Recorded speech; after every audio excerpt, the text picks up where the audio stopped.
Hi all, welcome back to my channel. In today's channel, we are going to discuss about the second part of Verilog in Telugu. ఈ రోజు మనం levels of abstraction గురించి తెలుసుకోబోతున్నాము. Already మనం discuss చేసాం various abstraction levels అంటే ఏంటంటే ఒక కోడ్ని వేరియస్ వేస్లో ఎట్లా రాయగలం, వేరియస్ స్టైల్స్లో ఎట్లా రాయగలం. ఇన్ వెరిలాగ్ మనకి 4 డిఫరెంట్ లెవెల్స్ ఆఫ్ అబ్స్ట్రాక్షన్స్ ఉన్నాయి. అందులో స్విచ్ లెవెల్ అనేది lowest level of abstraction. But Verilog వచ్చేసరికి మనం స్విచ్ లెవెల్ అనేది అసలు ఉండదు. ఎందుకంటే బేసిక్గా మనం వెరిలాగ్ని డిజైన్ చేసేది, వెరిలాగ్ సిస్టమ్ వెరిలాగ్ హెచ్డిఎల్స్ యూజ్ చేసేది కాంప్లెక్స్ సర్క్యూట్స్ డిజైన్ చేయడానికి. మనం ఎప్పుడైతే కాంప్లెక్స్ సర్క్యూట్స్కి వెళ్తున్నామో అప్పుడు మనం డిజైన్ చేసినప్పుడు మనం code using PMOS NMOS use చేసి రాసే కోడ్స్ చాలా రేర్గా ఉంటాయి. ఓకే, అంటే అంత లో వరకు దిగి మనం రాయాల్సిన అవసరం ఉండదు. అంత డీప్గా అంటే మనం డిజైన్ చేసేది కాంప్లెక్స్ సర్క్యూట్స్ కనుక మేజర్లీ మన కోడింగ్ స్టైల్ వచ్చేసి గేట్ లెవెల్ నుంచి స్టార్ట్ అవుతుంది. బేసికల్గా వెరిలాగ్ వచ్చేసరికి మనం గేట్ లెవెల్ని లోయెస్ట్ లెవెల్ ఆఫ్ అబ్స్ట్రాక్షన్ అంటాం. Gate level or structure level both are same. Gate level అనేది lowest level of abstraction when it comes to Verilog. And అలాగే బిహేవియరల్ లెవెల్ అనేది highest level of abstraction. Okay, ఈ రోజు ఒక్కొక్క abstraction గురించి చూద్దాం. Right, first వచ్చేసి గేట్ లెవెల్ మోడలింగ్. చెప్పాను కదా, ఇది already this is the lowest level of abstraction. అంటే ఇక్కడ from the name it self you could say like ఈ నేమ్ నుంచి మనం ఏంటంటే ఎస్ బై యూజింగ్ గేట్స్ మనం అండ్ గేట్ ఆర్ గేట్ ఇట్లాంటి గేట్స్ని యూజ్ చేసి మనం కోడ్ రాస్తాం. ఓకే, అందుకనే దీన్ని గేట్ లెవెల్ మోడలింగ్ అంటున్నాం. ఓకే, ఈ గేట్ లెవెల్ మోడలింగ్లో మనం నార్మల్గా డిజైన్ చేసే ఫుల్ యాడర్స్ ఇలాంటి చిన్న చిన్న circuits like full adders, half adders, multiplexers, ఇలాంటి చిన్న చిన్న సర్క్యూట్స్ని గేట్ లెవెల్ మోడలింగ్ యూజ్ చేసి డిజైన్ చేయగలం. అంటే గేట్ లెవెల్ మోడలింగ్ అంటే by using gates. Okay, only గేట్స్ని యూజ్ చేసి మనం కోడ్ రాస్తాం. బేసికల్గా వెరిలాగ్లో ఏమవుతుందంటే ఇన్బిల్ట్గా ఈ గేట్స్ అన్ని ఆల్రెడీ డిఫైన్ చేయబడి ఉంటాయి. వాటిని గేట్ ప్రిమిటివ్స్ అంటాం. Okay, using this gate primitives అంటే already not gate, buffer, not if ఇలా అన్ని గేట్స్ కూడా ఇన్బిల్ట్గా డిఫైన్ అయి ఉంటాయి. మనం ఎప్పుడైతే మనం కోడ్ రాయాలనుకుంటున్నామో జస్ట్ వాటి కీవర్డ్ని యూజ్ చేసి మనం మన ప్రోగ్రామ్లో ఇన్సర్ట్ చేసి కోడ్ రాసుకుంటాం. అది ఎలాగనేది ఇప్పుడు చూద్దాము. సో మనం ఒక ఫంక్షన్ని కానీ ఏదన్నా ఒక ఆల్రెడీ ఇన్బిల్ట్ కీవర్డ్ని మనం యూజ్ చేస్తున్నప్పుడు దాని సింటాక్స్ని మనం ఫాలో అవ్వాలి. అలాగే గేట్ లెవెల్ మోడలింగ్లో మనం గేట్స్ని డిఫైన్ చేస్తున్నప్పుడు వాటి సింటాక్స్ ద్వారా డిఫైన్ చేయాలి. నార్మల్గా మనం ఒక గేట్ని డిఫైన్ చేస్తున్నప్పుడు ఎట్లా డిఫైన్ చేస్తామంటే ఏ గేట్ నేమ్ అయితే ఆ గేట్ నేమ్, ఓకే, ఆ గేట్కి ఒక ఇండివిజువల్ నేమ్ ఇస్తాం. ఎందుకంటే ఇదే గేట్ని మనం వేరే చోట ఎక్కడికైనా కాల్ చేయాలన్నా యూజ్ అవుతుంది కనుక ప్రతి దానికి కూడా మనం ఒక ఇండివిజువల్ నేమ్ ఇస్తాం. అలాగే ఇక్కడ గేట్ నేమ్ అండ్ అలాగే మనం పోర్ట్స్ని కనెక్ట్ చేసినప్పుడు ఎప్పుడైతే గేట్ లెవెల్ మోడలింగ్లో మనం పోర్ట్స్ని కనెక్ట్ చేస్తున్నామో ఫస్ట్ అవుట్పుట్ పోర్ట్ కనెక్ట్ చేస్తాము. అండ్ ఆ తర్వాత ఎన్ని అవుట్పుట్ పోర్ట్స్ ఉంటే అన్ని అవుట్పుట్ పోర్ట్స్ కనెక్ట్ చేస్తాం. అండ్ అలాగే ఇన్పుట్ పోర్ట్ని కూడా కనెక్ట్ చేస్తాం. ఓకే, ఫస్ట్ అవుట్పుట్ డిఫైన్ చేయాలి, ఆ తర్వాత ఇన్పుట్ పోర్ట్స్ డిఫైన్ చేయాలి. ఓకే, గేట్ లెవెల్ ప్రిమిటివ్లో మనం గేట్స్ని యూజ్ చేసి రాస్తున్నప్పుడు ఇట్లాగే సింటాక్స్ ఉంటుంది. ఓకే, మీరు ఇక్కడ చూసినట్టయితే and gate. Okay, and G, okay, first output, ఆ తర్వాత ఎన్ని ఇన్పుట్స్ ఉంటే అన్ని ఇన్పుట్స్ని కనెక్ట్ చేస్తాం. ఇదే విధంగా మనం అన్ని గేట్స్కి కూడా చేస్తాము. ఆల్రెడీ మీరు ఆల్రెడీ గేట్స్ ఫెమిలియర్ కనుక you can just pause this video and take the screenshot if you are interested in this. Okay, and ఇప్పుడు మనం ఒక హాఫ్ యాడర్ని డిజైన్ చేయడానికి ట్రై చేద్దాం. ఇక్కడ మనం ఒక హాఫ్ యాడర్ని గేట్ లెవెల్ మోడలింగ్లో ఎలా డిజైన్ చేస్తాం. ఆల్రెడీ ఫస్ట్ చెప్పాను నేను, దీన్ని gate level are structural level అంటాం.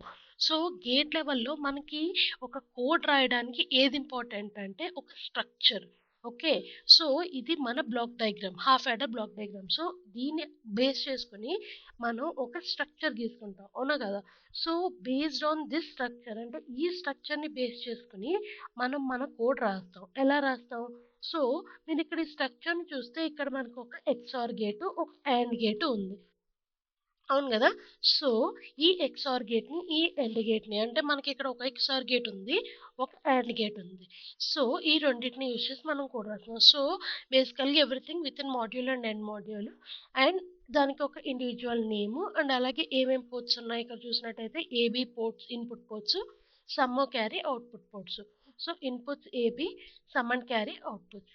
సో ఇక్కడ మనకి ఏ గేట్స్ ఉన్నాయో ఆ గేట్స్ ని జస్ట్ మనం నేమ్ చేస్తాం. ఎక్స్ఆర్ అనేది ఒక గేట్, దానికి ఒక ఇండివిడ్యువల్ నేమ్ ఇచ్చాను X1. ఓకే, సో దానికి అవుట్పుట్. ఓకే, ఎక్స్ఆర్ గేట్ కి ఏమున్నాయి ఇక్కడ ఒక అవుట్పుట్ ఏంటది సమ్ అనేది అవుట్పుట్, ఏబీ ఇన్పుట్స్.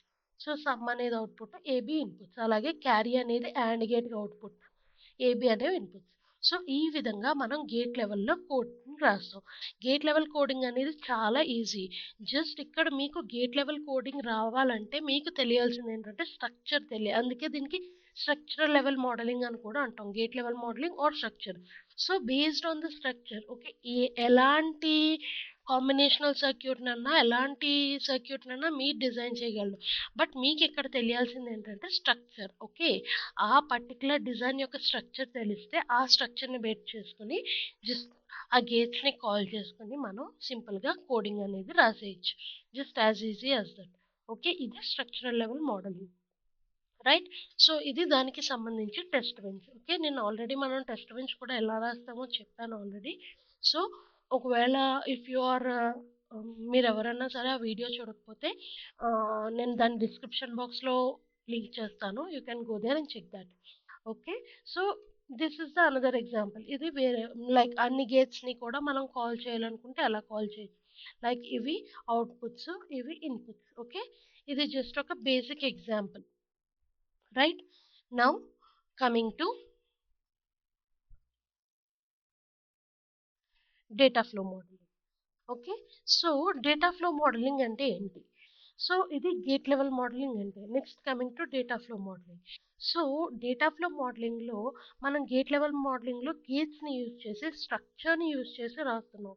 బట్ అదే డేటా ఫ్లో మోడలింగ్ వచ్చేసరికి ఇంకొక స్టెప్ ఫార్వర్డ్. అంటే ఇక్కడ మనం డేటా మన రిజిస్టర్స్లో ఎట్లా పాస్ అవుతుంది, ఓకే, ఈ డేటా ఫ్లో ఎలా ఉంది, ఒక రిజిస్టర్ నుంచి ఇంకో రిజిస్టర్కి డేటా ఫ్లో ఎలా ఉంది అనేది బేస్ చేసుకుని మనం కోడ్ రాస్తాం. ఓకే, సో దాన్ని డేటా ఫ్లో మోడలింగ్ అంటారు. అంటే ఈ కోడింగ్ స్టైల్లో మనం స్ట్రక్చర్ని కన్సిడర్ చేయక్కర్లేదు, మనం కన్సిడర్ చేయాల్సిందల్లా డేటా ఫ్లో ఎలా ఉంది రిజిస్టర్స్ మధ్యలో అనేది, ప్రాసెస్ అంటే డేటా ప్రాసెసింగ్ ఎలా ఉంది, ఫ్లో ఎలా ఉంది అనేది కన్సిడర్ చేసుకుని మాత్రమే కోడ్ రాస్తాం.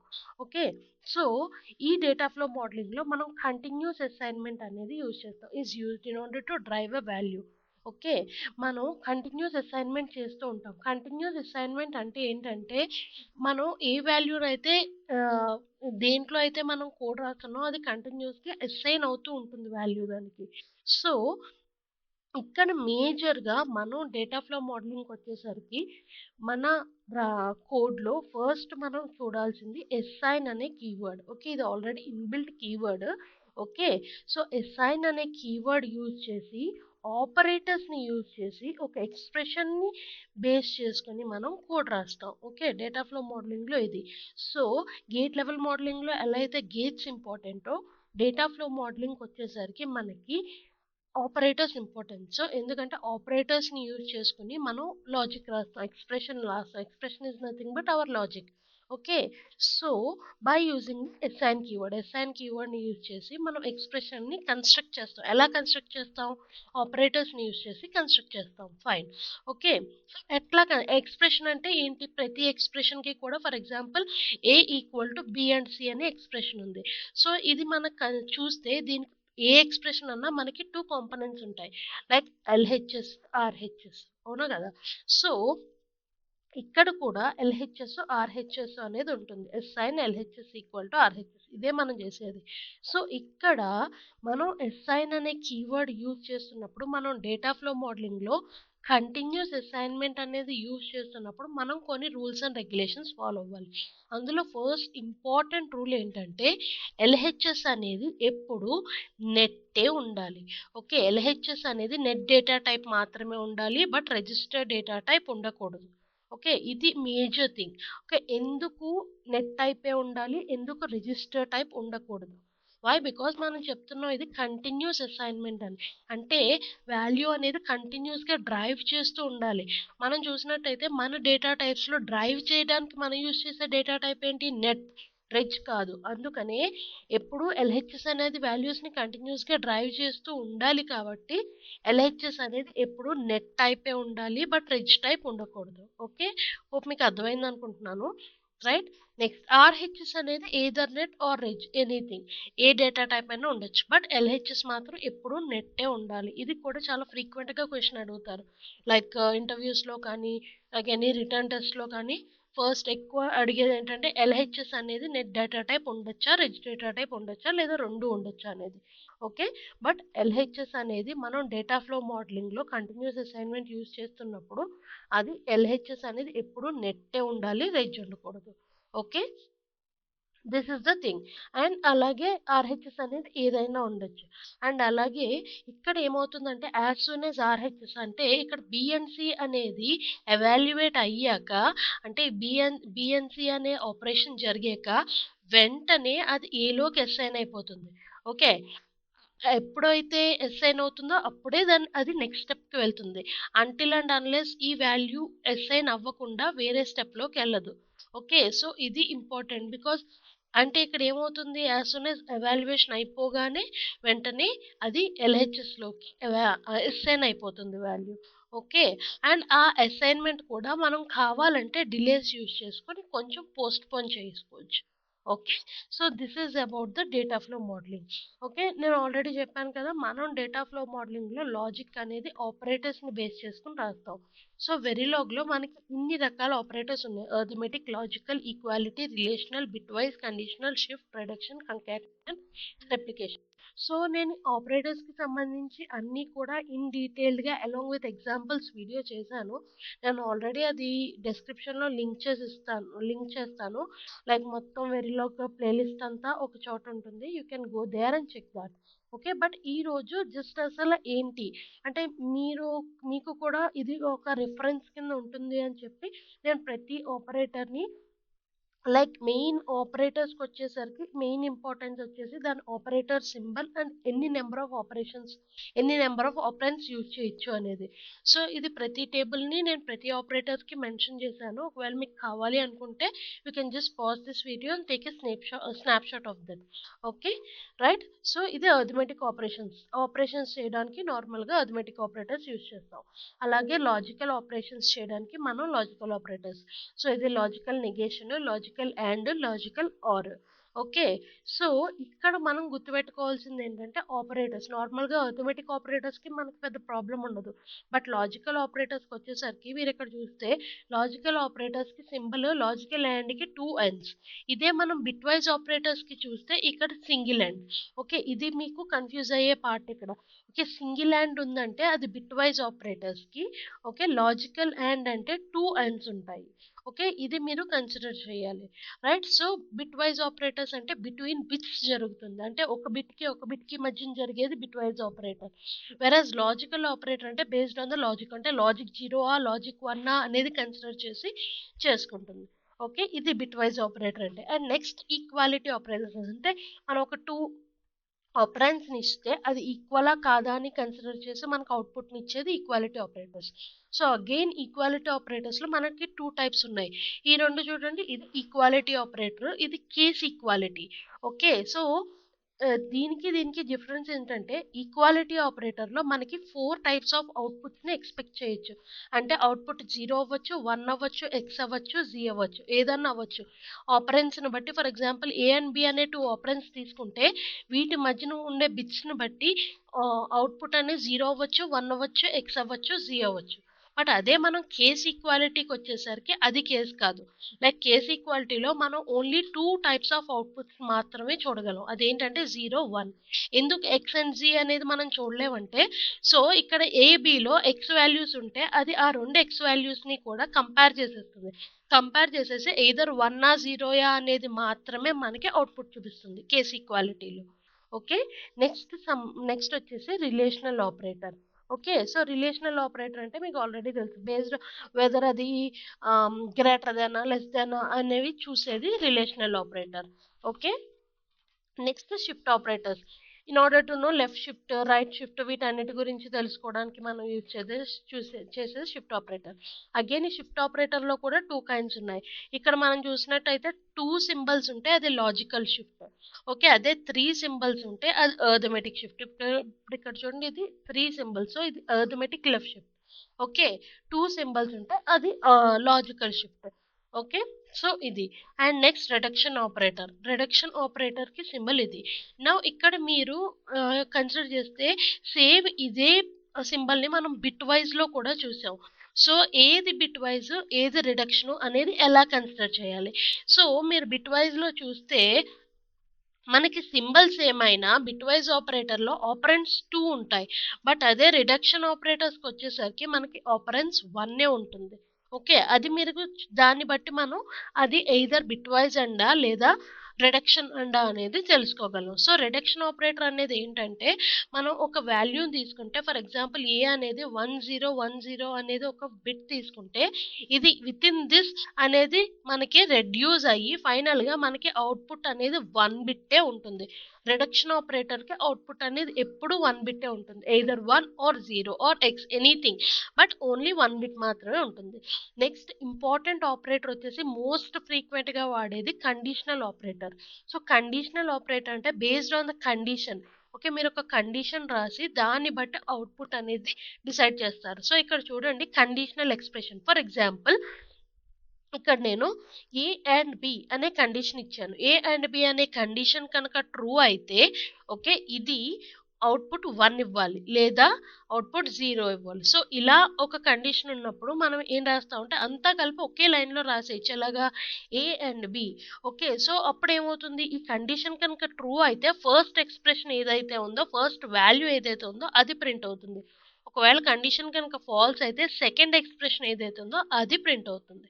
ఓకే, ఇది కండిషనల్ ఆపరేటర్ అంటే. కండిషనల్ ఆపరేటర్లో ఇంకొక అడ్వాంటేజ్ ఏంటంటే నెస్టెడ్ కండిషనల్ ఆపరేటర్స్ని కూడా మనం రాయొచ్చు.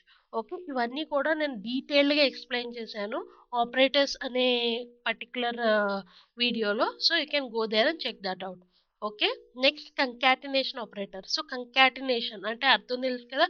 సో కంబైనింగ్ అంటే ఒక 2 or 3 వేరియబుల్స్ని మనం కంబైన్ చేయాలి అనుకుంటే by using the concatenation operator we can do that.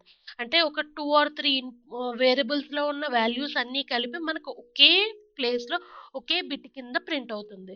Okay, ఆ కంకాటినేషన్ ఆపరేటర్స్కి సింబల్ ఇది. సింగిల్ ఫ్లవర్ బ్రేస్ ఉంటే కంకాటినేషన్ ఆపరేటర్. ఎందుకు సింగిల్ ఫ్లవర్ బ్రేస్ అన్నానంటే మనకి డబుల్ ఫ్లవర్ బ్రేస్లో కూడా ఒక ఆపరేటర్ ఉంది, దాన్నే రెప్లికేషన్ ఆపరేటర్. రెప్లికేషన్ ఆపరేటర్ అంటే ఏంటంటే సో కంకాటినేషన్ అంటే ఏంటని చెప్పాను, కంబైనింగ్ ద ఆపరేటర్స్. సో అట్లా కాకుండా ఒకే ఆపరేటర్ని నేను ఒక 2 or 3 టైమ్స్ ఒకే వాల్యూని ప్రింట్ చేయాలి అనుకుంటున్నాను. సో అప్పుడు రెప్లికేషన్ అంటే ఫర్ ఎగ్జాంపుల్ ఏ అనే వాల్యూనే నేను ఒక 4 టైమ్స్ ప్రింట్ చేయాలి అనుకుంటున్నానంటే అప్పుడు నేను యూజ్ చేయాల్సింది replication operator. Okay right, so ఇది. And then coming to delays in continuous assignment. So మనం ఇప్పటి వరకు డేటా ఫ్లో మోడలింగ్లో ఎలాంటి ఆపరేటర్స్ యూజ్ చేస్తాం అనేది చూసాము. సో అలాగే నేను ఆల్రెడీ చెప్పాను స్టార్టింగ్ రూల్స్ అండ్ రెగ్యులేషన్స్లో మనం ఎల్హెచ్ఎస్ అండ్ ఆర్హెచ్ఎస్ అనేది ఇక్కడ మన ఆపరేషన్ జరిగినప్పుడు ఆర్హెచ్ఎస్లో ఆపరేషన్ అయిపోగానే అది ఇమీడియట్గా ఎల్హెచ్ఎస్లోకి అసైన్ అయిపోతుంది. ఓకే, బట్ నేను ఆల్రెడీ చెప్పాను ఇది మనం డిలేస్ యూజ్ చేసి కొంచెం సేపు మనకు కావాల్సినంత సేపు పోస్ట్ పోన్ చేయొచ్చు. సో ఎట్లా పోస్ట్ పోన్ చేస్తామంటే by using delay. So in assignment, in continuous assignment we are having 3 kinds of delays. So net declaration అనేది ఎక్కువ మనం ఇక్కడ చూసేది ఫస్ట్ ఈ 2. Okay, regular assignment delay, implicit continuous assignment delay. Okay, both are same. Like regular assignment delay అంటే దానికి మనం ఇలా డిక్లేర్ చేస్తాం, అంటే ఇక్కడ రిజల్ట్ అనేది ఒక వేరియబుల్, దీన్ని వైర్ డేటా టైప్ కింద డిక్లేర్ చేసి దానికి మనం అసైన్ అనే దాంట్లో ఇక్కడ మనం డిలే ఇస్తున్నాం. అలా కాకుండా ఇంప్లిసిట్ కంటిన్యూస్ అసైన్మెంట్ డిలే అంటే డైరెక్ట్ మనం డేటా టైప్ డిక్లరేషన్ అలాగే మన ఎక్స్ప్రెషన్ రెండు కూడా ఒకే చోట రాసేసి దానికి డైరెక్ట్గా మనం డిలే ఇచ్చేస్తాం. ఓకే, దాన్ని ఇంప్లిసిట్ కంటిన్యూస్ అసైన్మెంట్ డిలే అంటాం. రెగ్యులర్ డిలే అంటే మోస్ట్గా ఎక్కువ డిలేస్ మీరు ఏ కోడింగ్ అన్నా చూడండి, ఎక్కువ డిలేస్ ఈ మోడల్లోనే ఉంటాయి. సో ఇక్కడ ఏమవుతుంది, I1 అండ్ I2 అనే ఆపరేషన్ 5 టైమ్ యూనిట్స్ తర్వాత జరిగి అండ్ అలాగే ఇమీడియట్గా రిజల్ట్లోకి అసైన్ అయిపోతుంది. Okay right. సో ఇది డేటా ఫ్లో మోడలింగ్ అంటే. సో మీరు ఆల్రెడీ చూసారు కదా, గేట్ లెవెల్ మోడలింగ్లో మనం గేట్స్ యూజ్ చేసి చేస్తున్నాం. డేటా ఫ్లో మోడలింగ్లో మనం బేస్డ్ ఆన్ డేటా అనేది ఎలా ఫ్లో అవుతుంది రిజిస్టర్స్ మధ్యలో అనేది యూజ్ చేసి చేస్తున్నాం.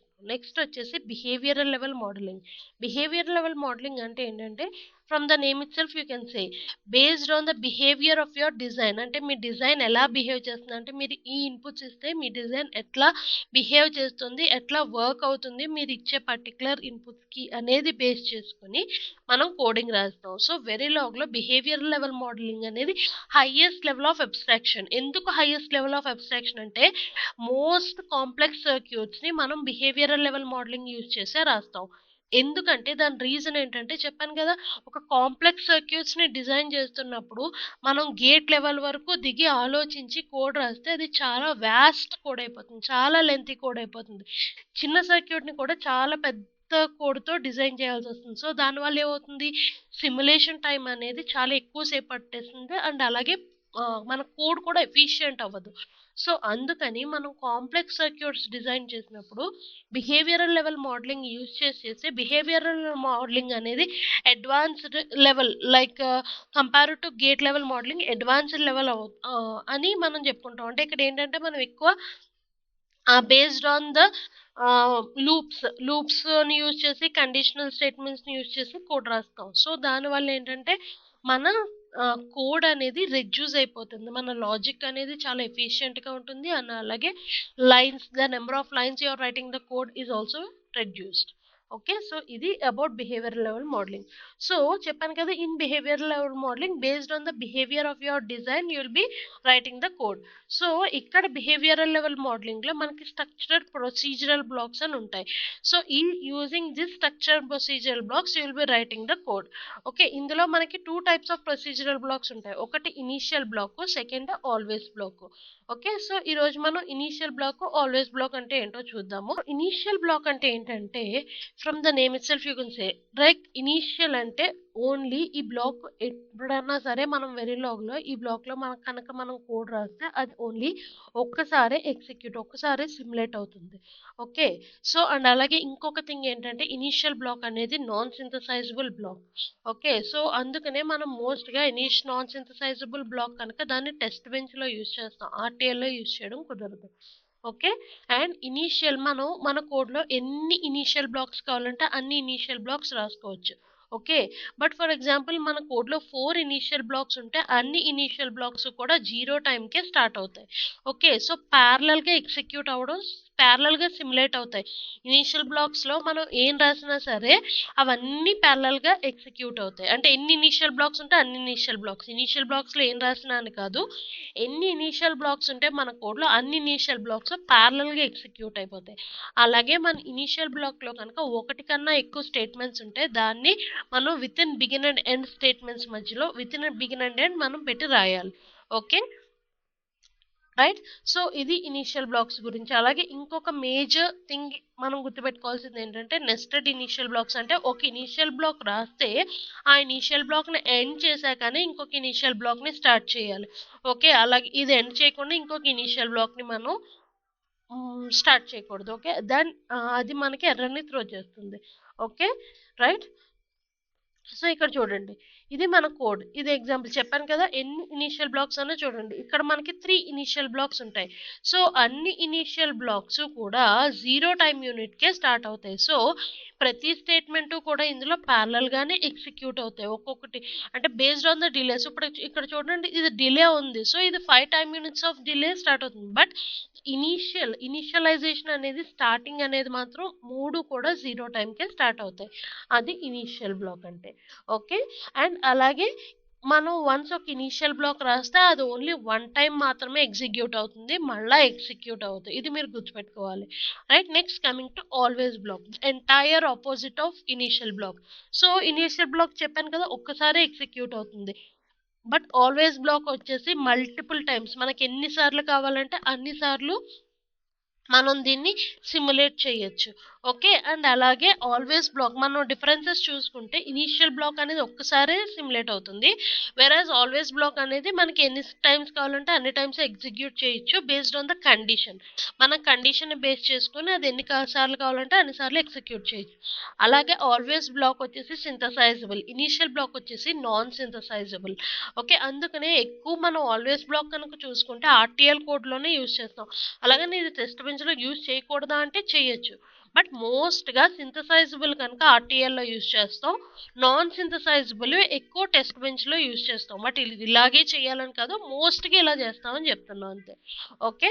అండ్ దెన్ ఎక్కువ మనకి ఇనీషియల్ బ్లాక్ వాడుతున్నప్పుడు ఇనీషియల్ కీవర్డ్ వాడతాము. ఇక్కడ ఆల్వేస్ బ్లాక్‌ని ఆల్వేస్ కీవర్డ్‌తో వాడతాం. అంటే ఇది ఆల్రెడీ ఇన్‌బిల్ట్. అండ్ మనం సిమిలారిటీస్ చూసుకుంటే సేమ్ ఇనీషియల్ బ్లాక్‌లో లాగే ఇనీషియల్ బ్లాక్‌లో ఎలాగైతే బిగిన్ అండ్ ఎండ్ ఉంటాయో మనకు మల్టిపుల్ స్టేట్మెంట్స్ ఉంటాయి. అలాగే ఆల్వేస్‌లో కూడా మనకి బిగిన్ అండ్ ఎండ్ ఉంటాయి. అలాగే నెస్టెడ్ ఆల్వేస్ బ్లాక్స్ కూడా నాట్ పాసిబుల్. అంటే ఒక ఆల్వేస్ బ్లాక్ మనం స్టార్ట్ చేస్తే అది ఎండ్ చేసాక కానీ ఇంకొక ఆల్వేస్ బ్లాక్ చేయొచ్చు. అలాగే మనకి ఎన్ని ఆల్వేస్ మన కోడ్‌లో ఇనీషియల్ బ్లాక్స్ ఎన్నన్నా ఉండొచ్చు. అలాగే ఆల్వేస్ బ్లాక్స్ కూడా ఎన్నన్నా ఉండొచ్చు. ఓకే. ఇవి similarities. Right. So coming to always block syntax. So మనం ఆల్వేస్ బ్లాక్స్‌ని ఎలా రాయొచ్చు? చెప్పాను కదా! ఆల్వేస్ బ్లాక్‌ని ఎగ్జిక్యూట్ చేయాలంటే ఎన్ని సార్లన్నా ఎగ్జిక్యూట్ చేయొచ్చు. But based on the condition. So what is that condition? ఇక్కడ మనకు ఆ కండిషన్ ఏంటంటే always at the rate. Okay. ఏదన్నా సరే మనం ఇట్లా at the rate symbol use చేసి ఆల్వేస్ అనేది at the rate symbol use చేసి వితిన్ దిస్ మనం ఆ కండిషన్ని రాస్తాం. ఆ కండిషన్స్‌నే మనం సెన్సిటివిటీ లిస్ట్ అంటాం. సో సెన్సిటివిటీ లిస్ట్ అంటే ఏంటంటే ఒక కండిషన్ లేదా ఒక ఎక్స్‌ప్రెషన్ మీరు కొన్ని ప్రోగ్రామ్స్ చూసినట్టయితే always at the rate of passage of clock అని అంటాం. ఫర్ ఎగ్జాంపుల్ ఇది తీసుకోండి. Always at the rate of passage of clock అంటే ఏంటంటే with in this sensitivity list మనం ఒక కండిషన్ ఇస్తున్నాం. ఏం కండిషన్? పాసేజ్ ఆఫ్ క్లాక్ అనే ఒక కండిషన్ ఇస్తున్నాం. సో ఏమవుతుంది? ఈ ఆల్వేస్ బ్లాక్ అనేది యాక్టివేట్ అవ్వాలంటే అది పాసేజ్ ఆఫ్ క్లాక్‌లోనే అవ్వాలి. ఓకే. ఒకవేళ నెగేజ్ ఆఫ్ క్లాక్ ఉందనుకోండి అక్కడ ఇది యాక్టివేట్ అవ్వదు. సో మనం చేసేది కూడా మనం ఎన్ని సార్లు చేస్తున్నా సరే అది ఓన్లీ పాజిటివ్ ఎడ్జ్‌లోనే అవుతుంది. నెగెటివ్ ఎడ్జ్‌లో అవ్వదు. సో ఎన్నిసార్లు రిపీట్ చేసినా సరే మనం ఒక లూప్‌ని దానికి కూడా మనం ఒక లిమిటేషన్ ఇస్తున్నాం. ఆ లిమిటేషనే సెన్సిటివిటీ లిస్ట్. ఫర్ ఎగ్జాంపుల్ ఈ లిమిటేషన్ లేదు. ఈ సెన్సిటివిటీ లిస్ట్ అనేది మనం డిక్లేర్ చేయకపోతే ఏమవుతుంది? సో అది జీరో ఇన్ఫినిట్ లూప్‌లోకి వెళ్ళిపోతుంది. అంటే ఏంటంటే ఆల్వేస్ బ్లాక్ ఇంకా అలా కంటిన్యూయస్‌గా అవుతూనే ఉంటుంది. అండ్ అలాగే అది ఇన్ఫినిట్ లూప్‌లోకి వెళ్ళిపోతుంది. సో అది అవాయిడ్ చేయడానికి మనం సెన్సిటివిటీ లిస్ట్ అనేది ఇస్తాం. Okay. So always at the rate నార్మల్‌గా మీరు ఎక్కువ ప్రోగ్రామ్స్‌లో చూస్తే ఇట్లా ఉంటుంది. Like always at the rate of star. Okay. Star అనేది కూడా ఒకటి. ఆ స్టార్ అంటే ఏంటంటే మనం మన కోడ్‌లో ఇచ్చిన ప్రతి కండిషన్‌కి కూడా ఈ ఆల్వేస్ బ్లాక్ యాక్టివేట్ చేయాలి అని అర్థం. ఓకే. సో అది కూడా ఒక లిమిటేషన్. ఎందుకంటే మన కోడ్‌కి సంబంధించి మనం ఏ వేరియబుల్స్ వాడుతున్నాం, మనం ఎలాంటి బ్లాక్స్ వాడుతున్నాం, లేకపోతే మనం ఏమి ఎడ్జెస్ వాడుతున్నాం సో వీటిని బేస్ చేసుకొని మాత్రమే ఈ ఆల్వేస్ బ్లాక్ అనేది యాక్టివేట్ అవుతుంది. సో మనం మోస్ట్‌గా చూసుకుంటే స్టారే ఇస్తారు ఎక్కడన్నా. అంటే స్టార్ అంటే ఏంటంటే for anything that you have defined in your code. ఏదన్నా సరే ఇది ఎగ్జిక్యూట్ అవుతుంది అని అర్థం. Okay. So this is about the sensitivity list. So ఇది బిహేవియరల్ లెవెల్ మోడలింగ్ అంటే. ఓకే. సో బిహేవియరల్ లెవెల్ మోడలింగ్‌లో మనం లూప్స్, కండిషనల్ స్టేట్మెంట్స్ యూజ్ చేసి మనం కోడ్ రాస్తాం. So before going into this conditional statements and all మనం ఒకసారి అసైన్‌మెంట్స్ చూద్దాం. So వెరిలాగ్ assignment. అసైన్‌మెంట్ అంటే అర్థం ఏంటి? లైక్ ప్లేసింగ్ సమ్ వాల్యూ ఏదైనా ఒక వాల్యూని ఫర్ ఎగ్జాంపుల్ a = 5 ఇది ఒక అసైన్‌మెంట్. ఏంటి 5 అనే వాల్యూని aలో పెట్టాను. దీన్నే ఒక అసైన్‌మెంట్ అంటాం. ఓకే.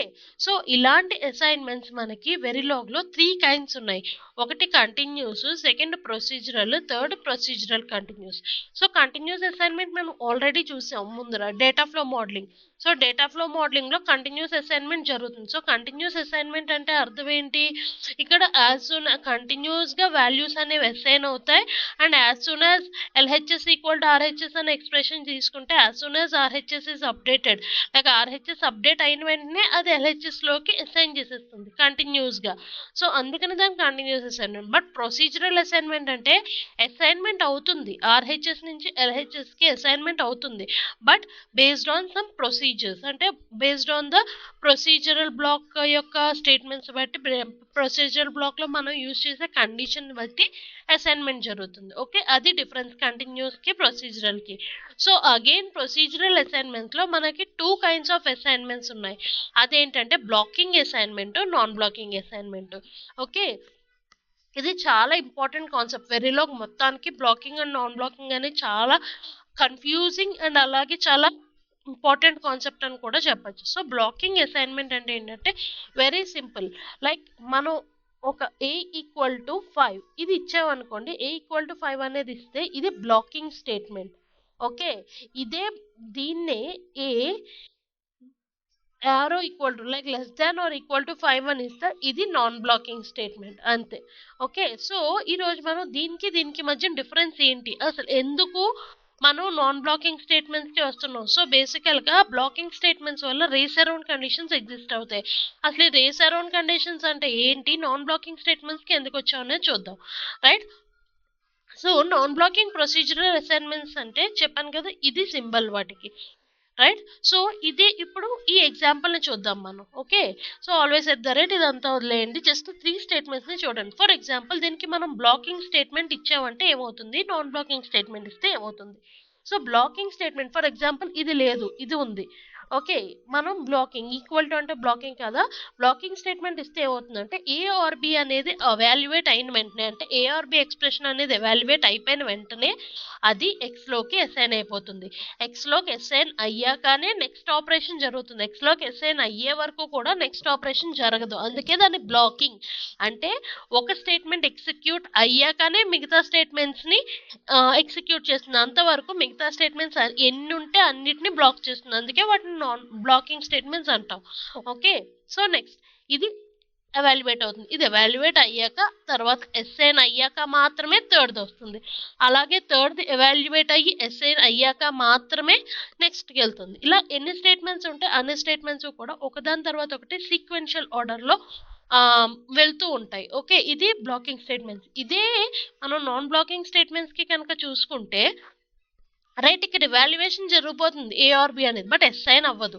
ఏ xor b xor c evaluation అవుతుంది, అసైన్ అవ్వదు. బి అండ్ సి ఇవాల్యుయేషన్ అవుతుంది, అసైన్ అవుతుంది. ఎప్పుడు అసైన్ అవుతుంది, అంటిల్ ఇట్ కన్ఫర్మ్స్. ఓకే, ఇది లాస్ట్ స్టేట్మెంట్ అని దానికి అర్థమయ్యాక, సో ఇంకా దాని కింద వేరే స్టేట్మెంట్స్ ఏమీ నేను మెన్షన్ చేయలేదు అని దానికి కన్ఫర్మేషన్ వచ్చాక అప్పుడు మళ్ళా అసైన్ చేయడం స్టార్ట్ చేస్తుంది. సో ఇది అసైన్ చేసే ముందర వరకు కూడా దీనికి ఏ వాల్యూస్ ఉన్నాయో అవే వాల్యూస్ కంటిన్యూ అవుతాయి.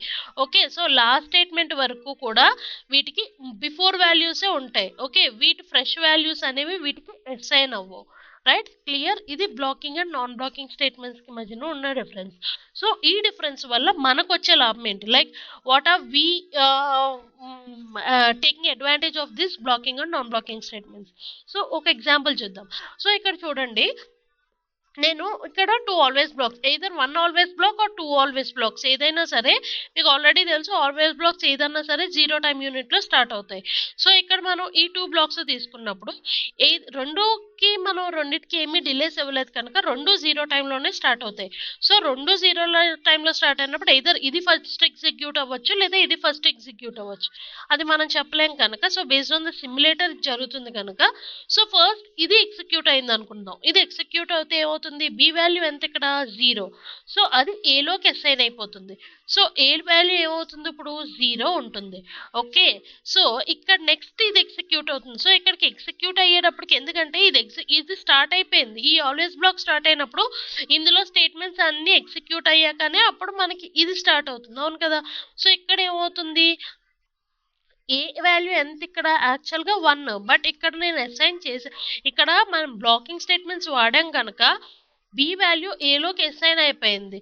సో దాని ఓల్డ్ వాల్యూ న్యూ వాల్యూతో రిప్లేస్ అయిపోయింది. సో ఇక్కడ ఏ వాల్యూ ఏమవుతుంది 0 అవుతుంది. అది మనం బిలో పెడితే బి వాల్యూ కూడా 0 అవుతుంది.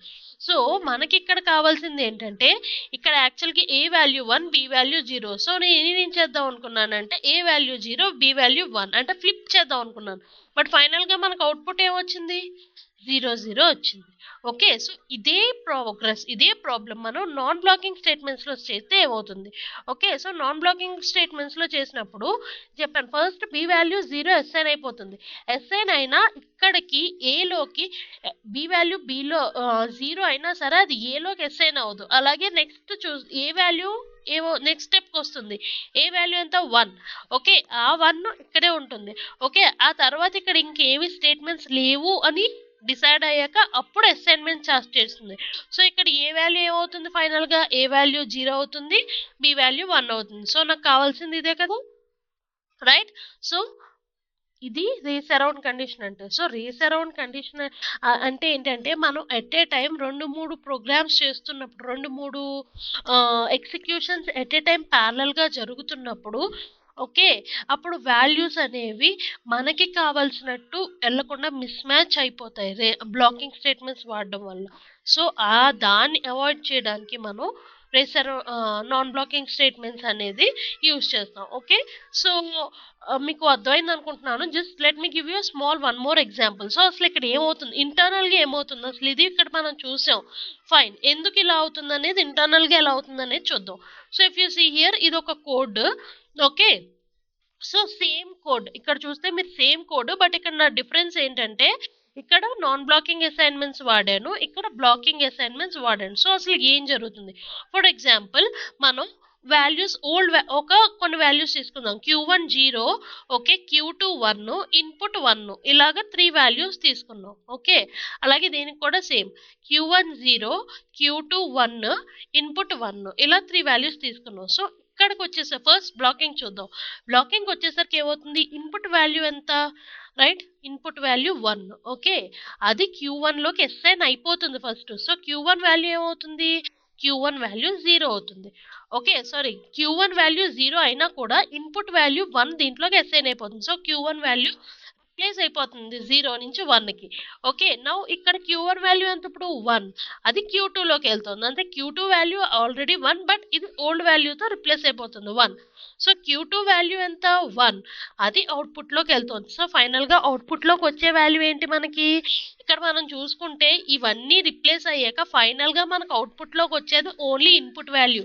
అంటే మనం ఇక్కడ ఇన్ని చేస్తున్నా ఇక్కడ జరిగేది ఏంటంటే output value equal to in. ఇదే మనం చేసింది ఇక్కడ. ఇన్స్టెడ్ ఆఫ్ రైటింగ్ దిస్, యాక్చువల్గా ఇదే మనకు కావాల్సింది, ఒక serial input serial output case ఇది. ఓకే. కోడింగ్ చూసుకుంటే సీరియల్ ఇన్పుట్ సీరియల్ అవుట్పుట్ అంటే సీరియల్గా ఒక ఇన్పుట్ రావాలి, ఇన్పుట్ అలాగే ఇంకొక అవుట్పుట్. బట్ ఇక్కడ ఏమవుతుంది, మధ్యలో ఉన్న రిజిస్టర్స్ అన్నీ కూడా నంబ్ అయిపోతున్నాయి, అంటే ఉండట్లేదు. ఇక్కడ మధ్యలో ఉన్న రిజిస్టర్స్ అన్నీ నిల్ వాల్యూస్ అయిపోతున్నాయి. ఓన్లీ మనం ఇన్పుట్లో ఏది ఇస్తున్నామో అదే అవుట్పుట్ వస్తుంది. మీరు కావాలనుకుంటే ఎలాంటి వాల్యూస్ అయినా పెట్టుకుని చూడండి, ఇదే జరుగుతుంది ఇక్కడ. ఓకే. బట్ అదే ఈ కేసులోకి వచ్చేసరికి ఏమవుతుంది, మనకి first input value 1, fine, assign అవుతుంది, కానీ దీనికి Q1లోకి వెళ్ళదు. అలాగే Q2 0 అసైన్ అవుతుంది, Q2 1 అసైన్ అవుతుంది. ఇప్పుడు కింద ఇంక ఏమీ లేవు అనుకున్నాక అప్పుడు ఏమవుతుంది, Q1 1 అవుతుంది, Q2 0 అవుతుంది, అవుట్పుట్ 1 అవుతుంది. సో ఇట్లాగా మనకి సీరియల్గా ఇన్పుట్స్ అవుట్పుట్స్ ఇక్కడ మనం చూసుకుంటే చూడండి, మనకి ఏదైతే ఇన్పుట్స్ ఉన్నాయో అదే అవుట్పుట్స్ ఇక్కడ కూడా కనిపిస్తున్నాయి మనకి. బట్ ఇక్కడికి వచ్చేసరికి మనకి ఇన్పుట్ ఏది అవుట్పుట్ ఏది అనేది కన్సిడర్ చేయట్లేదు. మేము ఏది ఇన్పుట్ ఇచ్చామో అదే అవుట్పుట్. మధ్యలో ఎలాంటి రిజిస్టర్స్ యూజ్ చేసినా అవన్నీ వేస్ట్ అయిపోతున్నాయి. ఓకే. ఆ వాల్యూస్ అన్నీ కూడా మనం లాస్ అయిపోతున్నాం, అంటే ఆ డేటా అంతా కూడా మనం లాస్ అయిపోతున్నాం. ఓకే. సో దీన్ని అవాయిడ్ చేయడానికి మనం నాన్ బ్లాకింగ్ స్టేట్మెంట్స్కి యూజ్ చేస్తాం. ఓకే. సో ఇంటర్నల్గా జరిగేది ఇది. ఇక్కడ చూడండి, నాన్ బ్లాకింగ్ స్టేట్మెంట్స్లో మనకి మనం 3 స్టేట్మెంట్స్ వాడితే 3 ఫ్లిప్ ఫ్లాప్స్, అంటే 3 స్టోరేజ్ వాల్యూస్ ఉంటున్నాయి, 3 వాల్యూస్ స్టోర్ అవుతున్నాయి. బట్ మనం బ్లాకింగ్ స్టేట్మెంట్కి వచ్చేసరికి మనం ఎన్ని స్టేట్మెంట్స్ అన్నా ఇవ్వండి, ఫైనల్గా మీరు ఇన్పుట్ ఏది ఇస్తున్నారో అదే అవుట్పుట్ వస్తుంది. మీరు ఇక్కడ చూస్తే ఇది ఫస్ట్ వాల్యూ, ఇదే లాస్ట్ వాల్యూకి వస్తుంది. మిగతా వాల్యూస్ అన్నీ కూడా మనం లాస్, మిగతా సో ఈ XY డేటా అనేది ఇక్కడ మనం లాస్ అయిపోతున్నాం బ్లాకింగ్ స్టేట్మెంట్లో. So in order to avoid such losses we came for non blocking statements. Okay. So ఇక్కడ చూడండి, right, clear. So hope this is clear for you. Like ఇది differences between blocking and non blocking statements. Okay, ఇప్పుడు నేను explain చేసినవన్నీ కూడా దీంట్లో ఉంటాయి. మీరు కావాలంటే పాజ్ చేసుకుని జస్ట్ ఒకసారి చదువుకోవచ్చు. And if you have any doubts you can ping me in the comment box or any of my social media handles. Right now coming to delays. మనం కంటిన్యూస్ అసైన్మెంట్ డేటా ఫ్లో మోడలింగ్లో ఎలా అయితే delays ఉన్నాయో మనకి behavioural మోడలింగ్లో కూడా delays ఉన్నాయి. So behavioural మోడలింగ్లో కూడా మనకి 2 kinds ఆఫ్ డిలేస్ ఉంటాయి. ఒకటి delayed assignment, second intra assignment delay. So delay assignment అంటే మనం వేరియబుల్ ముందర డిలే ఇస్తాము. ఇంట్రా అసైన్మెంట్ డిలే అంటే ఎక్స్ప్రెషన్ ముందర డిలే ఇస్తాము. అంటే ఇక్కడ చూడండి, ఇది వేరియబుల్ ముందర ఇది మన ఎక్స్ప్రెషన్. ఓకే, వేరియబుల్ సి అనేది వేరియబుల్, ఈ వేరియబుల్ ముందు డిలే ఇచ్చాం. అదే ఇక్కడ అంటే ఏ అండ్ బి అనేది ఒక ఎక్స్ప్రెషన్, దాని ముందు డిలే ఇస్తున్నాం. సో దీనికి డిఫరెన్స్ ఏంటంటే, సో మనం ఎప్పుడైతే ఎక్స్ప్రెషన్కి వేరియబుల్ ముందు డిలే ఇచ్చాం, ఏ ఆర్ బి అనేది ఎవాల్యుయేట్ అయిపోతుంది. ఎవాల్యుయేట్ అయిపోయాక సిలోకి వెళ్ళడానికి ఇక్కడ చూసుకుంటే ఏ అండ్ బి వాల్యూ అనేది 20 టైమ్ యూనిట్స్ తర్వాత ఎవాల్యుయేట్ అవుతుంది. ఎవాల్యుయేట్ అయ్యి ఇమీడియట్గా సిలోకి అసైన్ అయిపోతుంది. ఓకే, సో ఇక్కడ ఇది ఎవాల్యుయేట్ అయ్యి సిలోకి అసైన్ అవ్వడానికి మొత్తం కలిపి 20 టైమ్ యూనిట్స్ తీసుకుంటుంది.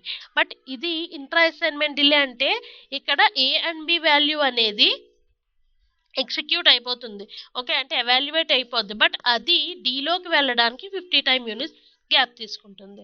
ఓకే, అర్థమైనట్టుంది మీకు delayed assignment, intra assignment delay అంటే ఇక్కడ మొత్తం ఎక్స్ప్రెషన్ అంతా కూడా మనం ఎంత డిలే ఇస్తున్నామో అంత డిలే తర్వాత మొత్తం అంతా ఒకేసారి జరుగుతుంది. బట్ ఇక్కడైతే ఎవాల్యుయేషన్ ఫస్ట్ జరిగిపోతుంది, కానీ అసైన్మెంట్ అనేది మనం ఎంత డిలే ఇస్తే దాని తర్వాత జరుగుతుంది. ఓకే, సో ఇది. అండ్ చెప్పాను కదా కండిషనల్ స్టేట్మెంట్స్, మనం బిహేవియర్ మోడలింగ్ అంతా కండిషనల్ స్టేట్మెంట్స్ యూజ్ చేసి రాస్తామని. ఇక్కడ మనం మోస్ట్గా యూజ్ చేసి if else case. Okay, if syntax ఇది. Okay, and if else if ఇవన్నీ కండిషన్స్ మీకు తెలుసు అనుకుంటున్నాను. ఇఫ్ కండిషన్, ఎల్స్ కండిషన్ అన్నీ కూడా ఇవన్నీ నేను ఆల్రెడీ ఇన్ డీటెయిల్గా వెరీలాగ్ హెచ్టిఎల్ ట్యూటోరియల్ ప్లేలిస్ట్లో చేశాను. And I link that in the description box. మీరు కావాలంటే చెక్ చేసుకోవచ్చు. అండ్ ఇంకా కూడా మీకు ఏమైనా డౌట్స్ ఉంటే you can ping me in any of my social media handles. Okay, and then case statements. Okay, some case statement examples. ఇప్పుడు చూడండి, ఇది మక్స్. ఓకే, మక్స్లో మనం కేస్ ఇట్లా యూజ్ చేస్తాం. ఇది syntax. Okay, so I don't want to explain more about the statements. Okay, because ఇది అంతా explain చేసే అంత టైం ఉండదు మనకి వెరీలాగ్, ఎందుకంటే జస్ట్ బేసిక్స్ చూద్దాం అనుకుంటున్నాం కనుక I'm not going to explain everything here. Right, so ఇది కేస్ స్టేట్మెంట్. రైట్, నెక్స్ట్ అలాగే బిహేవియరల్ మోడలింగ్లో along with conditional statements we will also use loops. Okay, so మనకి వెరీలాగ్లో వేరియస్ కైండ్స్ ఆఫ్ లూప్స్ ఉన్నాయి, like for loop, while loop, forever loop, repeat loop. Okay, so ఇది for loop యొక్క syntax. For loop syntax is similar to సిలో ఎలా use చేస్తామో ఫర్కి వైల్కి కూడా same syntax. Okay, next for ever loop. So for ever loop అంటే ఏంటంటే, ఇప్పుడు మనం ఒక పర్టికులర్ వాల్యూని ఫర్ ఎవర్ చెయ్యాలి అనుకుంటే, అంటే కంటిన్యూస్గా అది అలాగా ప్రింట్ అవుతూనే ఉండాలి, లేదా ఆ లూప్ అనేది అలా రిపీట్ అవుతూనే ఉండాలి అంటే అప్పుడు దాన్ని మనం ఫర్ ఎవర్ లూప్లో యూజ్ చేస్తాం. సో మీకు ఒక డౌట్ రావచ్చు, ఇలా ఫర్ ఎవర్ చేస్తూ ఉంటే అది కూడా జీరో ఇన్ఫినిట్ లూప్లోకి వెళ్ళిపోతుంది కదా అని. ఎస్, వెళ్ళిపోతుంది. దాన్ని అవాయిడ్ చేయడానికి, లైక్ ఫర్ ఎవర్ లూప్ రాసి దాన్ని బ్రేక్ చేయాలంటే మనం $finish అనే సిస్టమ్ టాస్క్ యూజ్ చేయాలి. Okay, in order to stop that we need to use $finish. Okay, దాన్ని బ్రేక్ చేయాలంటే, ఒకవేళ బ్రేక్ చేయకపోతే అది జీరో ఇన్ఫినిట్ లూప్లోకి వెళ్ళిపోతుంది. ఓకే, మీకు ఏమన్నా డౌట్ ఉంటే ఇది పాజ్ చేసి ఇదే ప్రోగ్రామ్ని వితౌట్ ఫినిష్ యూజ్ చేసి మీరు ఈడియా ప్లేగ్రౌండ్లో చెక్ చేసి చూడండి. Then you will know what is the zero infinite loop. Okay, ఒకవేళ నేను ఆల్రెడీ ఇది ఇన్ డీటెయిల్గా ఫర్ ఎవర్ బ్లాక్ యూజ్ చేస్తే difference between forever block, always block ఎలా ఉంటుంది అనేది ఒక వీడియో చేశాను. దాంట్లో నేను ఆల్రెడీ ఇది ఈడియా ప్లేగ్రౌండ్లో సిమ్యులేట్ చేసి చూపించాను. So that you can go to that video and also check. Okay, next repeat loop. ఇదే ఫర్ ఎవర్ అంటే ఇంకా ఇన్ఫినిట్గా వెళ్ళినట్టు. అదే మనం ఒక limited number of times repeat చేద్దాము అనుకుంటున్నాం అంటే అప్పుడు మనం రిపీట్ లూప్ యూజ్ చేస్తాం. లైక్ ఒకే పీస్ ఆఫ్ కోడ్ని ఒక 5 times 10 times ఒకే వేరియబుల్ని, ఒకే అసైన్మెంట్ని, ఒకే డిస్ప్లేని మనం ఒక లిమిటెడ్ నెంబర్ ఆఫ్ టైమ్స్ చేద్దాం అనుకుంటే అప్పుడు మనం రిపీట్ లూప్ వాడతాం. Okay, the next important topic వచ్చేసి Verilog functions and task. Functions and tasks అనేది కూడా వెరిలాగ్లో చాలా ఇంపార్టెంట్ టాపిక్. సో ఫంక్షన్ అంటే ఏంటంటే, ఫర్ ఎగ్జాంపుల్ మన కోడ్లో మన కంప్లీట్, యాజ్ మీకు ఆల్రెడీ చెప్పాను, మాడ్యూల్స్లో మనకి మెయిన్ హెచ్డిఎస్ రీయూజబిలిటీ అనేది చాలా ఇంపార్టెంట్. సో ఫర్ ఎగ్జాంపుల్ మన దగ్గర ఒక పీస్ ఆఫ్ కోడ్, లైక్ ఒక 10 లైన్స్ ఆఫ్ కోడ్ ఉంది. ఇదే కోడ్ని మనం డిఫరెంట్ ఫైల్స్లో లేదా ఒకే మన ఫైల్లోనే ఒక డిఫరెంట్ పార్ట్స్లో యూజ్ చేయాలి అనుకుంటున్నాం. సో అలాగే లేదు అంటే ఒక గ్రూప్ ఆఫ్ స్టేట్మెంట్స్ని మనం మన పర్టికులర్ కోడ్లో ఒక 10 నెంబర్ ఆఫ్ టైమ్స్ యూజ్ చేద్దాం అనుకుంటున్నాం. సో అప్పుడు మనం ఏం చేయొచ్చు, మనం ఏదైతే రిపీట్గా యూజ్ చేయాలనుకుంటున్న స్టేట్మెంట్స్ ఉన్నాయో అదంతా ఒక ప్యాక్ కింద ఒక ఫంక్షన్లో కానీ టాస్క్లో కానీ మనం రాయొచ్చు. ఓకే, నథింగ్ బట్ వీటన్నిటిని ప్యాక్ చేసి ఒక ఫంక్షన్ కింద ఒక టాస్క్ కింద రాస్తాం. సో అప్పుడు ఏమవుతుంది, సో మనం ఎప్పుడు కావాలనుకుంటే అప్పుడు మనం ఆ గ్రూప్ ఆఫ్ స్టేట్మెంట్స్ని కానీ ఆ గ్రూప్ ఆఫ్ పీస్ ఆఫ్ కోడ్ని కానీ మనం ఎప్పుడైతే యూజ్ చేయాలనుకుంటున్నామో అప్పుడు జస్ట్ ఒక సింగిల్ లైన్లో ఆ ఫంక్షన్ని కాల్ చేసుకుంటే సరిపోతుంది. ఓకే, అలాగే ఫర్ ఎగ్జాంపుల్ ఓకే, ఒక ఎగ్జాంపుల్ చెప్తాను సో దట్ మీకు ఈజీగా అర్థమవుతుంది అబౌట్ ఫంక్షన్స్ అసలు ఏంటి అనేది. సో వెరిలాగ్లో ఫంక్షన్ సింటాక్స్ వచ్చేసి ఇది: function, return type, name like function name, and అలాగే ఆర్గ్యుమెంట్స్ లైక్ ఇన్పుట్స్ అవుట్పుట్స్ ఇలాంటి ఆర్గ్యుమెంట్స్. అండ్ దెన్ ఇక్కడ లోపల మీ piece of code or definition. Okay, అంటే ఫంక్షన్ డెఫినేషన్ అంతా లోపల ఉంటుంది. And then end function. So మీరు ఎప్పుడన్నా ఫంక్షన్ రాయాలనుకుంటే it should be within function and end function. Okay, మీ ఫంక్షన్కి రిటర్న్ టైప్ ఉండాలి, నేమ్ ఉండాలి, అండ్ అలాగే ఆర్గ్యుమెంట్స్ ఉండాలి. ఓకే, దీన్ని డిక్లరేషన్ అంటాం, దీన్ని డెఫినేషన్. డెఫినేషన్ అంటే ద యాక్చువల్ కోడ్ వచ్చేసి defining the function. Okay, declaration. Okay, మనం డిక్లేర్ చేయకుండా డిఫైన్ చేయడం కుదరదు, ఎందుకంటే అసలు ఫంక్షన్ అంటూ రాయకుండా లోపల ఫంక్షన్ పీస్ ఆఫ్ కోడ్ ఎట్లా రాస్తాం. అందుకని ఫస్ట్ ఫంక్షన్ డిక్లేర్ చేయాలి, ఆ తర్వాత డిఫైన్ చేయాలి. ఓకే, సో మనం డిక్లేర్ చేయడానికి 2 ways. లైక్ ఇక్కడ చూడండి, ఫంక్షన్. ఓకే, అండ్ ఫంక్షన్కి నేమ్ లైక్ సమ్ అనేది ఫంక్షన్ యొక్క నేమ్. అండ్ అలాగే డిక్లరేషన్లోనే మనం ఇన్బిల్ట్గా ఇక్కడ చేసేయచ్చు. లైక్ ఇది చూడండి, ఇదొకటి ఎగ్జాంపుల్. లైక్ ఇక్కడ చూడండి, సేమ్ ఫంక్షన్ తర్వాత విత్ ఇన్ బ్రేసెస్లో మనం ఆర్గ్యుమెంట్స్ని డిఫైన్ చేసేయచ్చు, లైక్ ఇన్పుట్స్ని. బట్ అలాగే జస్ట్ లైక్ మాడ్యూల్లో ఎలా అయితే మనం ఎదర్ లోపల ఆర్గ్యుమెంట్స్లో చేయొచ్చు లేదా విత్ ఇన్ మాడ్యూల్లో చేయొచ్చు, అలాగే ఇక్కడ like input output of ports list అనేది మనం విత్ ఇన్ ద ఫంక్షన్ కూడా చేయొచ్చు. Okay, so either this way or this way. ఇది ఒక ఎగ్జాంపుల్. లైక్ ఇలా మనం ఫంక్షన్ రాస్తాం. చూడండి, ఇది మన ఫంక్షన్. ఓకే, ఇందులో జస్ట్ ఇక్కడ ఒక సింపుల్లో ఒక లైన్ కాబట్టి ఇంత రాశాను. బట్ ఇక్కడ ఏంటంటే మనం ఒక 10 లైన్స్ ఆఫ్ కోడ్ని రాయాలనుకున్నా కూడా ఇక్కడ రాసేయచ్చు. Okay, clear. సో ఇది ఫంక్షన్. సో ఎట్లా కాల్ చేసాం ఫంక్షన్ అనేది ఒక example. So here if you see, ఇది నా ఫంక్షన్. సో ఇది ఫర్ ఎగ్జాంపుల్ నేను ఒక 5th లైన్ ఆఫ్ మై కోడ్లో రాశాను. Now after writing some 100 lines of code, I again want to use this particular code. So అప్పుడు ఏం చేయొచ్చు, మనం ఈ కోడ్ని మళ్ళీ 100 లైన్లోనో 150th లైన్లోనో మళ్ళీ యూజ్ చేయాలనుకుంటే మనం జస్ట్ అలా ఫంక్షన్ని కాల్ చేయొచ్చు. ఎట్లా కాల్ చేస్తాం, సో ఇక్కడ మీరు చూసినట్టయితే okay, so initial begin A4 B5 అనే 2 వాల్యూస్ తీసుకున్నాను. ఓకే, రిజల్ట్ అనేది నా పర్టికులర్ రిజిస్టర్. ఓకే, సో ఈ రిజల్ట్కి మనం ఏం చేస్తున్నాం, some. Okay, some of A, B. So ఇక్కడ మీరు చూసినట్టయితే ఈ సమ్ ఏంటి, ఈ ఫంక్షన్ యొక్క నేమ్. సో ఈ సమ్ని మనం కాల్ చేస్తే సో ఈ ఎంటైర్ పీస్ ఆఫ్ కోడ్ అనేది ఇక్కడ వస్తుంది. సో ఈ A అనేది ఈ Aకి రిలేట్ అవుతుంది, ఈ B అనేది ఈ Bకి రిలేట్ అవుతుంది. Clear. So in this way ఇది ఫంక్షన్. ఓకే, సో ఇక్కడ చూడండి ఇంకొక ఎగ్జాంపుల్. Like function. ఓకే, ఇక్కడ 2 inputs IN of IN B. ఇది నా ఫంక్షన్. ఓకే, సో ఈ ఫంక్షన్ని నేను వేరే ఫంక్షన్ బాడీ ఎక్కడో మనం కాల్ చేస్తున్నాం. సో ఎలా కాల్ చేస్తున్నాం చూడండి, ఇది నా ఫంక్షన్ యొక్క name, addition equal to INA plus INB. సో ఇది నా పర్టికులర్ కోడ్. ఓకే, ఏదర్ ఇలా మనం డిక్లేర్ చేయొచ్చు లేదా ఇట్లా డిక్లేర్ చేయొచ్చు. సో దీన్ని మనం ఎక్కడన్నా కాల్ చేయాలనుకుంటే ఎట్లా కాల్ చేస్తున్నాం చూడండి, function out equal to edition. Okay, ఇది నా కోడ్. సారీ ఫంక్షన్ నేమ్ ఏ కమా బి. నౌ ఏమవుతుంది, ఈ ఏ ఈ ఐఎన్ ఆఫ్ ఏ తోని, ఈ బి ఈ ఐఎన్ ఆఫ్ బి తోని లింక్ అవుతుంది, కనెక్ట్ అవుతుంది. కనెక్ట్ అంటే మనం ఏబి వాల్యూస్ ఏమిస్తే అవి ఈ ఆపరేషన్లో అయ్యి మనకి ఈ ఎడిషన్ కాల్ చేస్తున్నాం కనుక ఇది ఫంక్షన్ అవుట్లోకి వెళ్తుంది.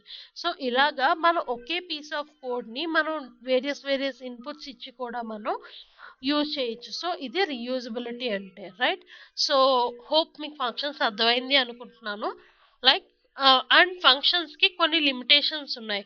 సో విచ్ ఈజ్ వై మనం ఫంక్షన్స్ యూజ్ చేసేటప్పుడు చాలా కేర్ఫుల్గా ఉండాలి. ఎందుకంటే ఫంక్షన్స్ అనేవి మన అన్ని రకాలుగానే యూజ్ చేయడానికి కుదరవు. లైక్ మనకి ఏదన్నా మన పర్టికులర్ పీస్ ఆఫ్ కోడ్లో వెయిట్ ఉన్నా, లేదా డిలేస్ ఉన్నా, లేదా పాజెడ్జెస్ ఉన్నా, ఇలాంటి వేటికి మనం ఫంక్షన్స్ యూజ్ చేయకూడదు. అండ్ అలాగే మన పర్టికులర్ కోడ్లో నాన్ బ్లాకింగ్ అసైన్మెంట్స్ ఉండకూడదు. ఎందుకంటే నాన్ బ్లాకింగ్ అసైన్మెంట్స్ అనేది అప్పుడు అది యాక్టివ్ రీజియన్లో అవ్వట్లేదు. మనకి వచ్చేసి నాన్ బ్లాకింగ్ అసైన్మెంట్ అంటే ఎన్బిఏ రీజియన్లో అవుతుంది, అంటే it is having some delay. So ఆ డిలేను కూడా ఫంక్షన్ యాక్సెప్ట్ చేయదు. సో నాన్ బ్లాకింగ్ అసైన్మెంట్స్కి మనం ఫంక్షన్స్ యూజ్ చేయకూడదు. అండ్ అలాగే ఫంక్షన్కి ఖచ్చితంగా అట్లీస్ట్ 1 రిటర్న్ వాల్యూ ఉండాలి. And it can have at least 1 input argument. 1 కానీ 1 కన్నా ఎక్కువ కానీ ఇన్పుట్ ఆర్గ్యుమెంట్ ఉండొచ్చు, బట్ అట్లీస్ట్ ఒకటి ఉండాలి. Without arguments we can't right it. Okay. And we can call other functions. ఒక ఫంక్షన్ని ఇంకొక ఫంక్షన్లోకి కాల్ చేయొచ్చు. బట్ ఇక్కడ ఇంకొకటి ఏంటంటే మనం టాస్క్ని యూజ్ చేసి ఫంక్షన్స్ని కాల్ చేయలేము. ఓకే, సారీ, ఫంక్షన్స్ని యూజ్ చేసి టాస్క్లను కాల్ చేయలేము. ఎందుకంటే ఫంక్షన్స్లో డిలేస్ ఉండవు, అలౌ చేయదు ఫంక్షన్. బట్ అలాగే టాస్క్ వచ్చేసరికి ఈ లిమిటేషన్స్ ఏవి ఉండవు. సో అప్పుడు ఏమవుతుంది, మనం ఏదన్నా మన పీస్ ఆఫ్ కోడ్లో డిలే ఉందనుకోండి, ఇప్పుడు ఆ టాస్క్ని మనం ఫంక్షన్తో పిలిచామనుకోండి అది ఎర్రర్ చూపిస్తుంది. అందుకని మనం ఫంక్షన్ యూజ్ చేసి టాస్క్ని కాల్ చేయలేం. బట్ వైజ్ వర్సా అవుతుంది, అంటే టాస్క్ని యూజ్ చేసి మనం ఫంక్షన్స్ని కాల్ చేయగలం. ఎందుకంటే టాస్క్కి ఎలాంటి లిమిటేషన్స్ లేవు. అందుకనే మోస్ట్ ప్రాబబ్లీ మనం ఎక్కువ టాస్క్సే యూజ్ చేస్తాం, వెరిలాగ్ టాస్క్ ఎక్కువ యూజ్ చేస్తాం కంపేర్ టు వెరిలాగ్ ఫంక్షన్స్. అంటే మీరు ఎక్కువ చూసుకుంటే చాలా తక్కువ కేసెస్కి మాత్రమే మనం వెరిలాగ్ ఫంక్షన్స్ యూజ్ చేస్తాం మన ఎస్వి కోడ్లో. కానీ మీరు ఎక్కడన్నా చూడండి, ఎక్కువ మనం వెరిలాగ్ టాస్క్స్, ఎక్కువ డిలేస్ కానీ లేదా ఇలా పాజిజ్ కానీ ఇట్లాంటివి ఉన్నప్పుడు మనం ఎక్కువ టాస్క్కే ప్రిఫరెన్స్ ఇస్తాం. ఎందుకంటే ఇవన్నీ ఫంక్షన్స్లో అలో లేదు కాబట్టి. అలాగే బ్లాకింగ్ స్టేట్మెంట్స్ ఉన్న, టైం కన్స్యూమింగ్ కన్స్ట్రక్ట్స్ ఉన్న, ఇవన్నిటికీ కూడా మనం టాస్క్ యూజ్ చేస్తాం. ఓకే. సో ఇది తప్ప మిగతాదంతా సేమ్. లైక్ మొత్తం నొటేషన్ అంతా కూడా సేమ్. లైక్ టాస్క్కి ఫంక్షన్కి కూడా సేమ్. టాస్క్ ఎలా రాస్తాం, ఫంక్షన్స్ కూడా అలాగే రాస్తాం. సింటాక్స్ అంతా సేమ్. బట్ ఫంక్షన్కి అయితే ఫంక్షన్ అండ్ ఫంక్షన్ మధ్యలో రాస్తాం, టాస్క్కి అయితే టాస్క్ ఎండ్ టాస్క్ మధ్యలో రాస్తాం. సో ఇక్కడ చూడండి, టాస్క్ ఎండ్ టాస్క్ మధ్యలో. సో ఎక్కువ మనకి ఇట్లాగా డిస్ప్లే చూడండి, ఇక్కడ గ్రూప్ ఆఫ్ డిస్ప్లే స్టేట్మెంట్స్, మనకి డిస్ప్లే స్టేట్మెంట్స్ ప్రతి చోట కావాలి మన కోడ్లో. సో అట్లాంటప్పుడు ఏం చేయొచ్చు, అన్ని డిస్ప్లే ఫంక్షన్స్ కలిపి ఒక పర్టికులర్గా ఒక ప్రింట్ అనే ఒక టాస్క్ని క్రియేట్ చేసి అందులో పెట్టాను. సో మనం ఎప్పుడైతే ఈ డిస్ప్లే ఫంక్షన్స్ అన్ని ప్రింట్ చేసుకోవాలనుకుంటున్నామో ప్రతిసారి వీటిని డిస్ప్లేని ప్రతిసారి టైప్ చేయక్కర్లేకుండా జస్ట్ ప్రింట్ అనే ఒక ఫంక్షన్ని మనం కాల్ చేసుకుంటే ఇవన్నీ యాజ్ ఇట్ ఈస్గా అక్కడ కూడా డిస్ప్లే అయిపోతాయి. ఓకే, ఇట్లాగా మనం టాస్క్ని ఫంక్షన్స్ని యూజ్ చేసుకుంటాం అనమాట. ఓకే. సో ఇది ఇక్కడ చూడండి, టైం డిలే వాడాను కనుక ఇక్కడ మనకు ఫంక్షన్ వాడామనుకోండి it will throw you error. So ఇలా టైం డిలేస్ ఉన్న చోట మనకి టాస్క్సే ఎక్కువ యూజ్ చేస్తాం. సో ఇది difference between task and function. ఒకసారి వీడియో పాజ్ చేసి కావాలంటే స్నాప్ షాట్ తీసుకోండి. But task and functions differences అనేది చాలా important. So just keep that in your mind. And then coming to system tasks and functions.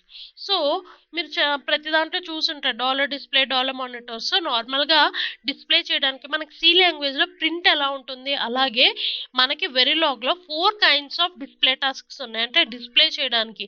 So వీటి ప్రతిదానికి వాటి యొక్క యూనిక్ ఫీచర్ ఉంది. లైక్ డాలర్ డిస్ప్లే ఒక చోట యూజ్ చేస్తాం, డాలర్ మానిటర్ యొక్క చోట యూజ్ చేస్తాం, డాలర్ స్ట్రోబ్, డాలర్ రైట్ కూడా ప్రతిదానికి వాటి ఇండివిజువల్ క్యారెక్టరిస్టిక్స్ ఉన్నాయి.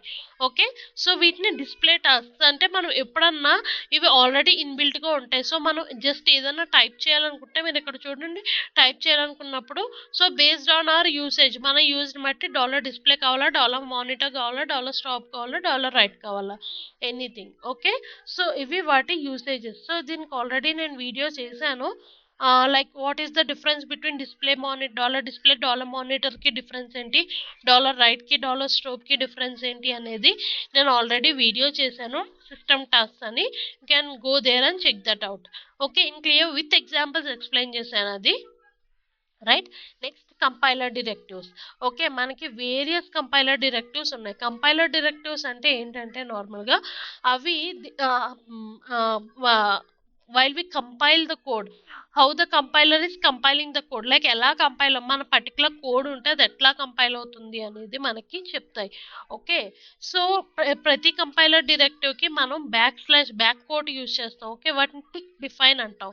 ఓకే, ఇక్కడ మనకి వెరిలాగ్లో వేరియస్ కంపైలర్ కోడ్స్ ఉన్నాయి, బట్ మోస్ట్ ఫ్రీక్వెంట్గా మీరు ఎక్కువ చూసేది టిక్ డిఫైన్, టిక్ ఇంక్లూడ్ ఎక్కువ చూస్తారు. ఓకే, మిగతావన్నీ చాలా తక్కువ కేసెస్లో యూజ్ చేస్తాం. సో ఈ కంపైలర్ డైరెక్టివ్స్లో టిక్ డిఫైన్ అంటే ఏంటంటే మనం ఏదైనా ఒక పారామీటర్ని కానీ, ఒక కాన్స్టెంట్ని కానీ, లేదా ఒక పారామీటర్ కాదు, ఒక కాన్స్టెంట్ని కానీ, ఒక మ్యాక్రోని కానీ, ఏదన్నా ఒక దాన్ని డిఫైన్ చెయ్యాలి అనుకుంటున్నప్పుడు మనం 2 వేస్లో చేయొచ్చు. Either by using parameters use చేయొచ్చు, or by using this tick define use చేయొచ్చు. సో టిక్ డిఫైన్ యూజ్ చేయడం వల్ల ఏంటంటే మనం అది గ్లోబల్గా డిఫైన్ చేస్తాం కనుక మనం ఎంటైర్ కోడ్లో ఎక్కడన్నా యూజ్ చేయడానికి ఉంటుంది. ఓకే, ఈ కంపైలర్ డైరెక్టివ్స్ అన్ని మనం గ్లోబల్గా అంటే starting the before module only will declare. Okay, module కన్నా పైన డిక్లేర్ చేయడం వల్ల మీరు ఇక్కడ చూస్తే మాడ్యూల్ కన్నా పైన డిక్లేర్ చేయడం వల్ల ఒకవేళ మనకు ఒక 5 మాడ్యూల్స్ ఉంటే 5 మాడ్యూల్స్లోని కూడా మనకి యూజ్ అవుతుంది. ఓకే, ఇది టిక్ డిఫైన్ అంటే ఏదన్నా ఒకటి డిఫైన్ చేయాలనుకుంటే ఒక మ్యాక్రోన్ కానీ, ఒక కాన్స్టెంట్ని కానీ డిఫైన్ చేయాలనుకుంటే అప్పుడు మనం టిక్ డిఫైన్ యూజ్ చేస్తాం. అదే డిఫైన్ చేసిన దాన్ని ఒక పార్ట్ ఆఫ్ ఒక పర్టికులర్ పీరియడ్ ఆఫ్ టైం తర్వాత అన్డిఫైన్ చేయాలనుకుంటే మనం టిక్ అన్డెఫ్ వాడతాం. ఓకే, టిక్ అన్డెఫ్ వాడాలంటే ఆల్రెడీ అది డిఫైన్ అయి ఉండాలి. ఓకే, ఆల్రెడీ డిఫైన్ చేయకుండా కాన్స్టెంట్ని మనం అన్డిఫైన్ చేయలేము. సో టిక్ డిఫైన్ ఉంటేనే టిక్ అన్డిఫైన్ అంటే ఆ పర్టికులర్ మ్యాక్రో కానీ, పర్టికులర్ కాన్స్టెంట్ కానీ డిఫైన్ అయితేనే మనం అన్డిఫైన్ చేయగలం. అలాగే టిక్ ఇంక్లూడ్ అంటే ఏంటంటే మనం కొన్ని ఫైల్స్ని ఇంక్లూడ్ చేయాలి అనుకుంటే అప్పుడు మనం టిక్ ఇంక్లూడ్ అంటే మన ఫైల్లో వేరే ఫైల్స్ని కూడా ఇంక్లూడ్ చేయాలి, వేరే ఫైల్స్ని కూడా అటాచ్ చేయాలి అనుకున్నప్పుడు మనం టిక్ ఇంక్లూడ్ వాడతాం. Okay, next tick if and డెఫ్ అంటే మనం ఒక అన్డెఫ్ చూసాము. అలాగే ఒక పార్ట్ ఆఫ్ టైంలో ఒకవేళ మనం ఆ పర్టికులర్ కాన్స్టెంట్ని డిఫైన్ చేసామా లేదా అనేది మనకు తెలియనప్పుడు మనం చెక్ చేసుకోవడానికి యూజ్ చేసే కంపైలర్ డైరెక్టివ్ అంటే టిక్ ఇఫ్ అంటే ఇఫ్ డిఫైన్డ్ అంటే ఒక పర్టికులర్ కాన్స్టెంట్ కానీ, ఒక పర్టికులర్ మ్యాక్రో కానీ డిఫైన్ చేశారా లేదా, if defined. Okay, just like if else. Okay, if else condition చూసుకున్నాం అనుకో, ఇఫ్ ఈ పర్టికులర్ జరిగితే ఇది అవ్వాలి, ఈ పర్టికులర్ స్టేట్మెంట్ డిస్ప్లే అవ్వాలి, లేదు నెక్స్ట్ స్టేట్మెంట్ ఎల్స్ ఇంకో స్టేట్మెంట్ డిస్ప్లే అవ్వాలి. అలాగే ఇది కూడా ఇఫ్ అండ్ డెఫ్. ఇఫ్ డెఫ్ అయితే ఇది చేయండి, ఇఫ్ అండ్ డెఫ్ అంటే if not defined. Okay, just like if else ఇలాగే ఇవన్నీ. ఓకే, ఎల్స్ ఇఫ్ అంటే ఏంటి, ఒకవేళ అది డిఫైన్ అవ్వకపోతే ఇప్పుడు డిఫైన్ చేయండి అని చెప్పాలనుకుంటున్నావు అంటే okay, if define do this, else if it is not defined you can define it now. Okay, so అలాగనమాట tick define next randomisation function. So randomisation అనేది సిస్టమ్ వెరిలాగ్ వచ్చేసి చాలా ఇంపార్టెంట్, బికాస్ సిస్టమ్ వెరిలాగ్లో మనం యూజ్ చేసే randomisation అనేది చాలా advanced version. But in వెరిలాగ్ కూడా మనం ర్యాండమైజేషన్ ఉంటుంది. Like we can generate random numbers like okay by using these keywords. Okay, $random, $u random range. So $random అనేది అవి ఎప్పుడైనా 32-bit సైన్డ్ నెంబర్స్ని ర్యాండమైజ్ చేస్తుంది. ఓకే, $u random అనేది 32-bit అన్సైన్డ్ నెంబర్స్ని ర్యాండమైజ్ చేయాలంటే మనం random అంటే ర్యాండమ్ నెంబర్స్ని క్రియేట్ చేయాలి అనుకుంటే, అదే మనం ఒక ర్యాండమ్ నెంబర్స్ని ఫర్ ఎగ్జాంపుల్ 1 to 100 రేంజ్లో కొన్ని ర్యాండమ్ నెంబర్స్ని జనరేట్ చేయాలంటే విత్ ఇన్ ద రేంజ్ కావాలనుకుంటే అప్పుడు $u ర్యాండమ్ రేంజ్ అనేది యూజ్ చేస్తాం. బట్ ఈ ర్యాండమైజేషన్ అనేది మనకి మన వెరిఫికేషన్కి వచ్చేసరికి not enough. So that is why in a system Verilog we have more advanced versions of this randomization, which is a far important compared to the randomization in Verilog, right? Next, system tasks and functions. Okay, so system tasks and functions already మనం discuss చేసాం కదా, $display, $monitor, $strobe and $this. Okay, next system simulation controlling system tasks. Okay, simulation controlling system tasks అంటే ఏంటంటే మనం already system tasks చూసాం, like $display ఇవన్నీ. Okay, ఇవి display చేయడానికి, ఇవి వచ్చేసి మన సిమ్యులేషన్ని కంట్రోల్ చేయడానికి. అంటే మీకు ఆల్రెడీ చెప్పాను, మనం కొన్ని బ్లాక్స్ లైక్ ఫర్ ఎవర్ బ్లాక్ని ఎట్లా లైక్ ఎట్లాగా స్టాప్ చేయాలి, అలాగా కొంత కోడ్ ఒక పర్టికులర్ పార్ట్ ఆఫ్ కోడ్ అయ్యాక మనం ఆ సిమ్యులేషన్ ఆఫ్ చేసేయాలి అనుకుంటున్నాం. సో అలాంటి టైంలో మనం యూజ్ చేసేవి ఇవి $stop, $finish, $reset. $stop అనేది ఏంటంటే మన పర్టికులర్ పీస్ ఆఫ్ కోడ్ని స్టాప్ చేసేస్తుంది. అంటే మనకి ఇంకా కోడ్ రన్ అవ్వడానికి ఉన్నా సరే మనం $stop అని ఇస్తే అది అక్కడితో ఆగిపోయి it will come out of that particular thing. Okay, $finish అంటే ఏంటంటే అంటిల్ ద ఎంటైర్ సిమ్యులేషన్ అంతా అయ్యాక అప్పుడు అది కంప్లీట్ చేసేస్తుంది. ఓకే, $reset అంటే ఏంటంటే సిమ్యులేషన్ మళ్ళా 0కి రీసెట్ చేస్తుంది. Okay, so this is about simulation controlling tasks. And then the last thing is Verilog regions. Verilog regions అనేది చాలా ఇంపార్టెంట్. సో ఇన్ Verilog మీరు ఎలాంటి code like with in module and end module మీరు ఎంత code రాసినా సరే మొత్తం code అంతా ఈ 4 రీజియన్స్లో మాత్రమే ఎగ్జిక్యూట్ అవుతుంది. ఓకే, ఒకటి active, inactive, non blocking and monitor or దీన్ని పోస్ట్ పోన్ రీజియన్ అని కూడా అంటాం. ఓకే, సో ఈ 4 రీజన్స్, సో మీరు ఎంత కోడ్ రాసినా సరే అవి 4 రీజన్స్లో మాత్రమే యాక్టివేట్ అవుతాయి. ఓకే, సో ఇదే సిస్టమ్ వెరిలాగ్లో మనకి 12 నెంబర్ ఆఫ్ రీజన్స్ ఉన్నాయి, right? So first active reason అంటే ఏంటంటే ఇక్కడ మ్యాక్సిమం అన్నీ కూడా మనం డేటా ఫ్లో మోడలింగ్లో రాసే కోడ్ అంతా కూడా యాక్టివ్ రీజన్లోనే సిమ్యులేట్ అయిపోతుంది. అండ్ అలాగే మనకి సిస్టమ్ టాస్క్ వచ్చేసరికి $display, $finish అనే రెండు కూడా యాక్టివ్ రీజన్లోనే ఎగ్జిక్యూట్ అవుతాయి. అలాగే కంటిన్యూస్ అసైన్మెంట్స్, బ్లాకింగ్ అసైన్మెంట్స్ అన్నీ కూడా యాక్టివ్ రీజన్లోనే, లైక్ మీరు with in like continuous assignments ఏం వాడినా, బ్లాకింగ్ అసైన్మెంట్స్ ఏం వాడినా, $displays రాసిన ఇవన్నీ కూడా యాక్టివ్ రీజియన్లో మాత్రమే ఎగ్జిక్యూట్ అవుతాయి. అండ్ అలాగే వీటితో పాటు మనకి input and updates of outputs of gate primitives, like gate లాంగ్వేజ్లో ఏం రాసినా అది కూడా ఎవాల్యుయేషన్ అయిపోతుంది. ఓకే, అండ్ అలాగే మనం నాన్ బ్లాకింగ్ అసైన్మెంట్స్లో చూసుకుంటే లైక్ LHS <= RHS కదా, ఈ RHS అనేది కూడా యాక్టివ్ రీజన్లో ఎవాల్యుయేట్ అయిపోతుంది. బట్ అసైన్ చేయడం మాత్రం NBAలో అవుతుంది. Okay, non blocking assignment, right? ఇక్కడ ఎవాల్యుయేషన్ కూడా ఇది జరిగిపోతుంది. బట్ అసైన్మెంట్స్ అయితే మాత్రం ఇది నాన్ బ్లాకింగ్ అయితే ఈ అసైన్మెంట్ కూడా యాక్టివ్ రీజన్లోనే అయిపోతుంది. ఓకే, సో ఇది ఇన్యాక్టివ్ రీజన్ అంటే ఏంటంటే, ఫర్ ఎగ్జాంపుల్ మనం ఒక 2 డిస్ప్లే స్టేట్మెంట్స్ రాసాం. ఓకే, ఇది నా ఫస్ట్ డిస్ప్లే స్టేట్మెంట్, ఇది నా second display statement. Okay, so మిమ్మల్ని ఎప్పుడన్నా ఏదన్నా ఇంటర్వ్యూలో అడుగుతారు దీనికి డిఫరెన్స్ ఏంటి, లైక్ ఇది $display, ఇది $display, ఇక్కడ ఏమీ లేదు, ఇక్కడ #0 ఉంది. ఏమీ లేకపోవడానికి #0కి డిఫరెన్స్ ఏంటి? రెండు డిఫరెన్స్ ఏం లేవు, రెండు 0 టైంలోనే ఎగ్జిక్యూట్ అవుతాయి. బట్ ఆ ఎగ్జిక్యూట్ అయ్యే రీజియన్ వచ్చేసి ఇది యాక్టివ్ రీజియన్లో ఎగ్జిక్యూట్ అవుతుంది, ఈ #0 అనేది ఇన్యాక్టివ్ రీజియన్లో ఎగ్జిక్యూట్ అవుతుంది. ఓకే, మీకు ఈ డిఫరెన్స్ తెలియాలి అనుకుంటే మీరు ఎప్పుడన్నా ఒక ప్రోగ్రామ్ ఇచ్చినప్పుడు ఇది అండ్ ఇది రెండు ఇచ్చి అవుట్పుట్లో లాగ్ ఫైల్లో అవుట్పుట్ ఫస్ట్ ఏ స్టేట్మెంట్ ఎగ్జిక్యూట్ అవుతుంది అనేది ట్రై చేయండి. ఓకే, ఇది ఇన్యాక్టివ్ రీజన్. మోస్ట్గా యాక్టివ్కి ఇన్యాక్టివ్కి డిఫరెన్స్ ఇది ఒకటే, లైక్ ఇన్యాక్టివ్లో ఓన్లీ #0 ఏమన్నా ఉంటే అవి ఎగ్జిక్యూట్ అవుతాయి.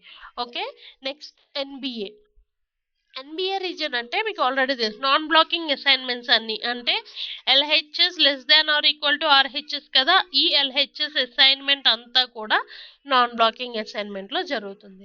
ఇందుకే అంటే చెప్పాను కదా ఫంక్షన్స్లో ఎందుకు నాన్ బ్లాకింగ్ అసైన్మెంట్స్ వాడమంటే ఇందుకే, అంటే యాక్టివ్ ఇన్యాక్టివ్ తర్వాత NBA రీజన్ వస్తుంది, అంటే ఇది కూడా డిలే కింద కన్సిడర్ చేస్తుంది. ఈ డిలేని కూడా ఫంక్షన్స్ అలౌ చేయదు. అందుకే నాన్ బ్లాకింగ్ అసైన్మెంట్స్ అనేవి మనం ఫంక్షన్లో వాడం.